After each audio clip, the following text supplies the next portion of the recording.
Hoje eu vou contar uma história para vocês. Oi.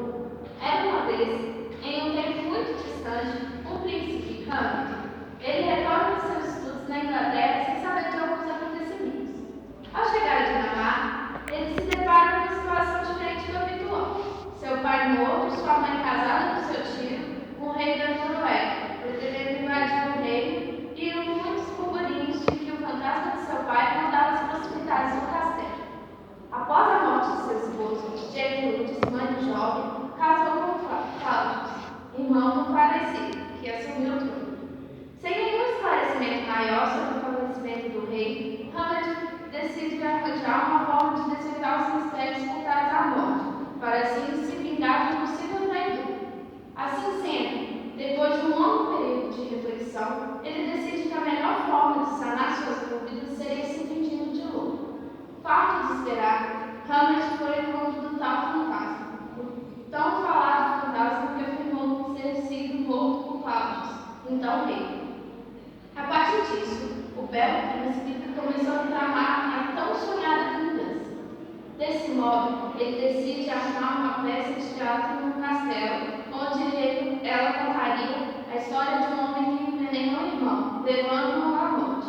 Isso assusta Claudius, fazendo com que ele saia da peça e vá rezar, afirmando ainda mais o sentimento de culpa e confirmando a Hamlet a história contada pelo fantasma.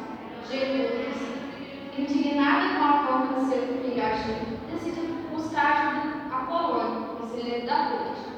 Polônio, que não era bobo nem nada, viu como uma forma de inserir sua filha Ofélia na realeza, dizer que Hamlet estava apaixonado por ela.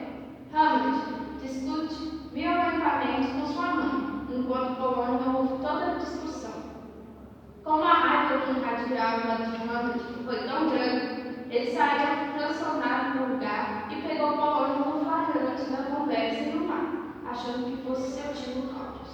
Nesse momento, Claudius temeu a presença de Hamlet e assim o força a ir para a Inglaterra novamente, para que lá Hamlet fosse executado.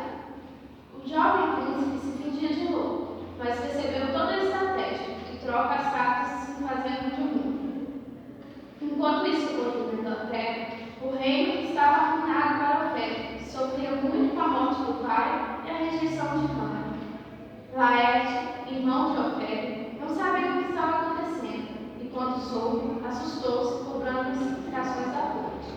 O rei, então, aproveita para conter a Laerte e para se livrar definitivamente do príncipe.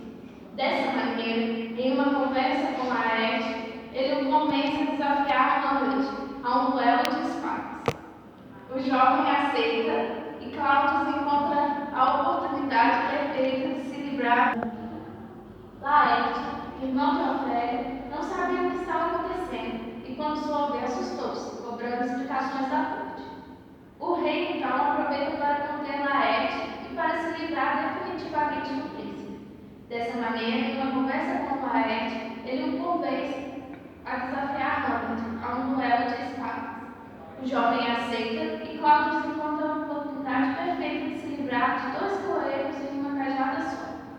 Agora, só faltaria resolver a situação com Fortinbras, o rei que desejava pegar as terras que o pai de Hamlet havia conseguido convencer uma batalha.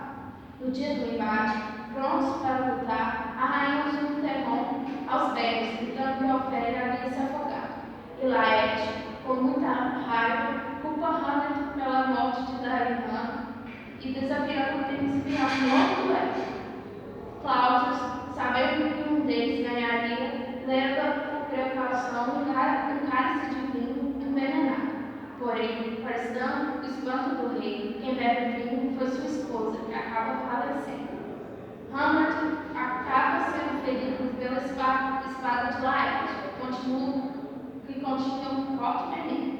Mas antes de morrer, ele força seu tio, o rei, a beber do cálice que ele mesmo havia servido, e depois de beber, o mesmo falece. Laerte foi ferido